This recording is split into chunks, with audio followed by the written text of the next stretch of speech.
presented by Kuseshwar Music.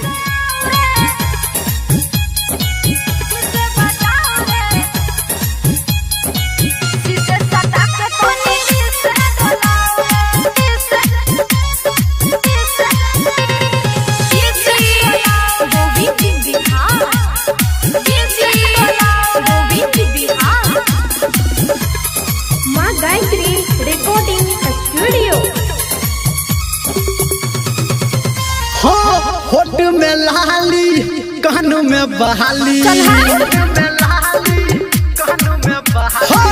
होठ में लाली कानों में बहाली, सुन के छौरी झुमका बहाली हमरा कौन दिखाऊ रे।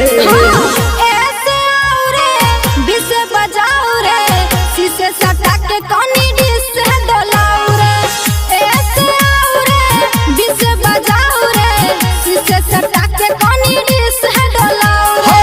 होठ में लाली कानों में बहाली, सुन के छौरी झुमका बहाली हमरा कौन दिखाऊ रे। ऐसे आओ रे बिसे बजाओ रे शीशे सटा के कोनी डिस डोलाओ रे।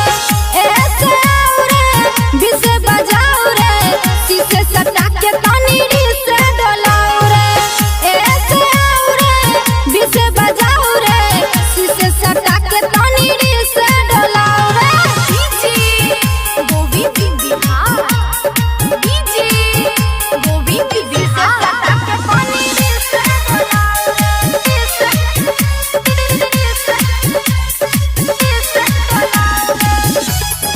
presented by Kuseshwar Music.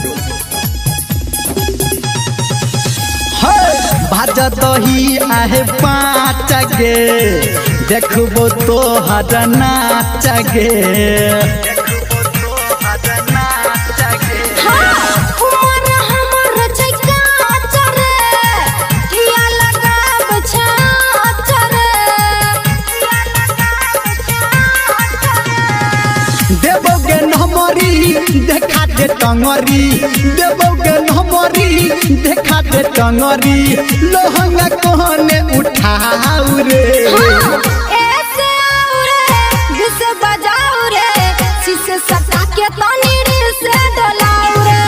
ऐसे आओ रे बिसे बजाओ रे शीशे सटा के तनी से डोलाओ रे। ऐसे आओ रे बिसे बजाओ रे शीशे सटा के तनी से डोलाओ। presented by Kuseshwar Music. सुन रहे हैं सावरिया म्यूजिक। शीशे सटा के कोनी से डोलाओ रे।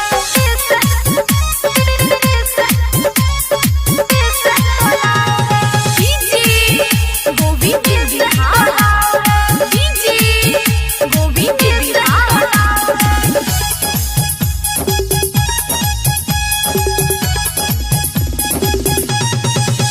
हाँ देख में छी छौरी ही डर गे करबो चालू जरने डर गे।